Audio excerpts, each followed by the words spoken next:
Alrighty, we're going to answer the question for you on how to make a delicious gazpacho soup. I take the risk of saying that it's pretty unlikely that you've had a good gazpacho soup just about anywhere. I've been eating it all over the United States my whole life, and I've never really had a really good one. And not to sound vain, but this particular one I think you'll like, and it's very good. First, a brief history on the soup itself. This is a Spanish preparation, and this began as a salad in Madrid called the Gazpacho salad. Slowly, over years, it changed and became a soup. One of the things about Gazpacho soup, which kind of separates it from a lot of other food preparations, is that very much like a Caesar salad, Gazpacho soup is owned by the whole world.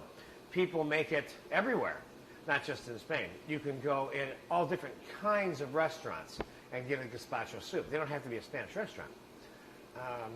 The other thing that's interesting about this, just like the Caesar salad also, is that not only does the whole world of ethnic cooking own this soup, they all kind of have their little twist that they put on it too.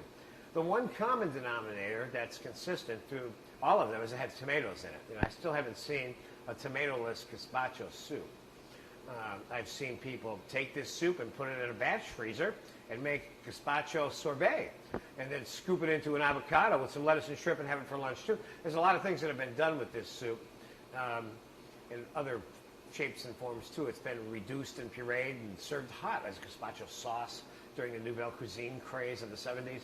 So it's a very flexible soup, but it's one of those soups, of all the soups that are in this particular course, this particular lesson has more emphasis on the seasoning of this food, because this soup is not cooked, it's about how it's seasoned and garnished. It's not about the cooking. There is no cooking. Basically, this is going to be a pureed tomato soup that has some vegetables and spices and some herbs and oils and croutons and stuff with it. Now, this makes it harder for it to be really good, and that's probably why you haven't had a really good one out there. Maybe you have, but I haven't. If you had, consider yourself lucky. First, what I did was, and we're going to go right to it now, and that is that I peeled and seeded a couple of pounds of tomatoes. But I saved one so that I could show you how to do that. Now, there is a, if you click on a tomato concasse button in your introductory DVD, you'll see that the tomato concasse is there, and there's a couple of versions of it that you can learn how to make there. But I did this because this is the primary basis of the soup, so I thought I would repeat it here.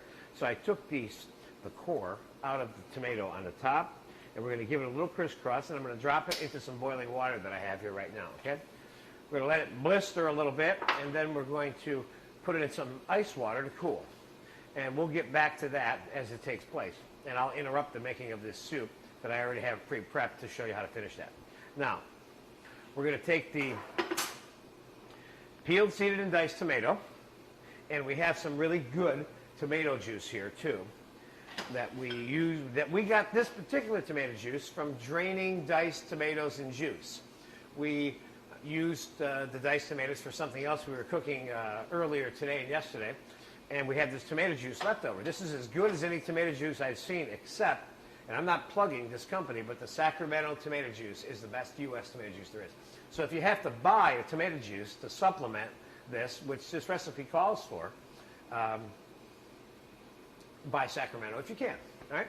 It comes in midgets and also number 5 cans. All right, so first we're going to, because we're going to be pureeing this, but we're not pureeing it a lot like a hot soup. If you puree the soup a lot, what will happen is the vegetables will change the color of the soup so much that it won't look like tomato anymore. That's one reason why it's not pureed a lot. The second reason it's not pureed a lot is because this soup needs to be a little bit chunky and have food inside of it, okay? So I'm going to start by taking the tomatoes and put them into a tall cylinder that's easy for pureeing. Now, all of the other ingredients that go into this soup, which are listed in the recipe right here in front of me and is available to you on your DVD, you need to get them all lined up. There's some moderate preparation. Getting this all done. This took me about 20 minutes to set this up to make this soup. But this soup, will make, about 4, 5, 6 nice servings. So we're going to put a little bit of olive oil in the tomatoes. Now, this soup, unlike all of the others also, which I told you, requires it's all about the finishing of the soup itself. You need to get improvisational about your additions.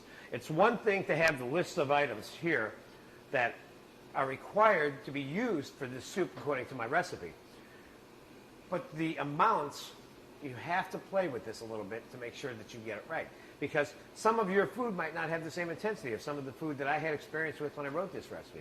Starting with the tomatoes or the olive oil, okay? So we're going to take a little bit of cumin and put it in here. That would be a classic traditional ingredient that's with this.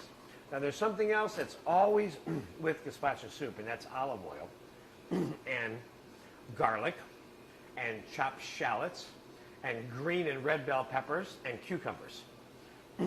How they get into the soup, whether they're used for garnish or they're pureed as part or added to the soup after it's pureed, those are some flexible questions that you'll have to answer for yourself. I'll show you a version here that works really well. But remember, this soup is made and garnished so many different ways by so many different people that it's gotten to the point where there's no actual codified recipe that is one and whole. Okay, it's a little bit like a cream soup. Okay, a lot of ways to make it. It comes out good all those times. So we're going to take a little bit of garlic and put it in here. And we're going to take a little bit of shallot and put it in here. The shallot and the garlic are very essential here. We're going to take a little bit of green pepper and put it in here. And we're not going to take any red pepper or cucumber and put it in here. It's going to modify the way the soup looks. We're going to take some tomato juice and put it in here, but just enough so that we can puree this mixture, okay? Meanwhile, I got to get this tomato out of the boiling water. It's blistered, as you can see, okay? And we'll put it in the ice water. When it cools, I'll show you how to finish that tomato off. And so for now, we're done with the boiling water over here, which is good. Okay, let's get into our soup pot here and we'll look at what's going on here. We need a little bit more tomato juice here. And we need more olive oil. You're going to find out that I'm going to re-season this soup probably 10 times before we get done. Now I'm going to take some of the basil and I want to incorporate it right into the pureeing process, okay? So we're going to chop up a little bit of basil. Now that is an addition that I'm making to this soup as an option. Basil and tomato goes together like nobody's business, as you know, so it's worth its weight in gold for you to use basil with the soup. I suppose you could say that this is my version of gazpacho, okay? Now you can go to Madrid and get gazpacho made 10 different ways also, and you will find it with tomato basil also. The Italians even make basil tomato soup, but they don't call it gazpacho. So let's take the basil and put it in there, and now let's do a little bit of the zapping with our blender stick. And again, you can do this recipe in a food processor. You don't have to have the blender stick, and you can do it in a regular bar blender also. The most important thing for you to understand before you begin the process of hitting this electric button to start this soup is don't over puree it, because you want chunks of food and you don't want to discolor it so much. And the more you puree the vegetables, the more it will change the color into a less of a red and more of a pink. Okay, so here we go.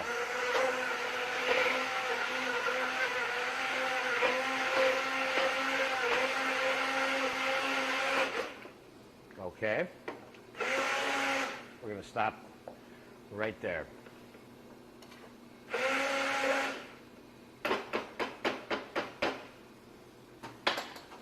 Now, the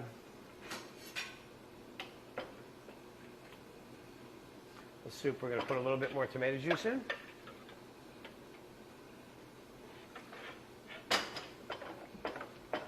Now we're going to begin the process of tasting the soup and finishing the seasoning.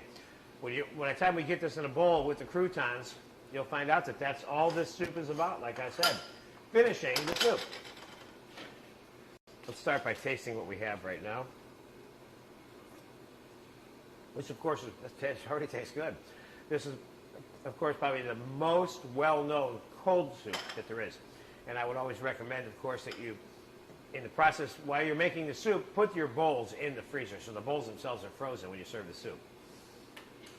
Now, without being too novel, you can also make this gazpacho puree, or sorbet rather, and put a little tiny scoop of it right in the middle of your cold soup, some of the frozen soup itself, which is kind of neat. Okay. Let me taste that again. What this soup is going to get from me is more basil, more garlic, more shallots, unpureed, no problem. More olive oil, more salt, more pepper, more sugar, and more cumin. It's getting more of everything that we started out the soup with. I certainly wouldn't want to put what I think is all of the essential ingredients to the amounts that I think they should be in the soup initially when I make it, because what if I accidentally put too much of them in there? Time to create a sweat towel here. So if I put too much in to begin with, then I'd be stuck. So you want to build the soup up, the soup's flavor up slowly after it's pureed.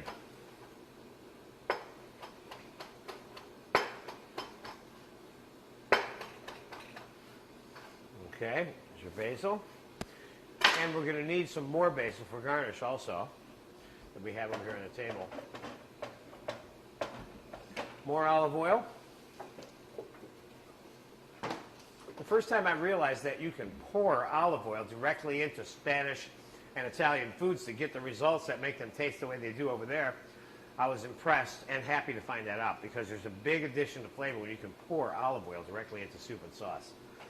It's the only soup and sauce place in the world where you just pour oil into the sauce. It's very uncommon, but it's very good for their cooking.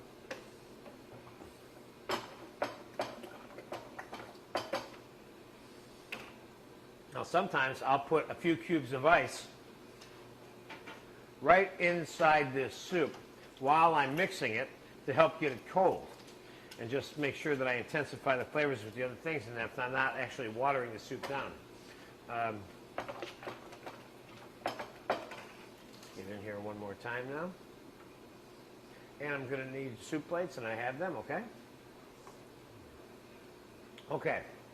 Salt. Pepper. Sugar. More cumin. Probably got about 3 full tablespoons of cumin in this soup now.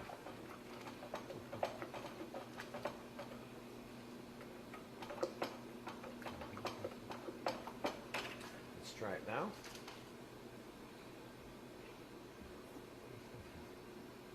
The soup is coming along now. It tastes substantially better right now than what it first tasted when I pureed it. Let me try it again.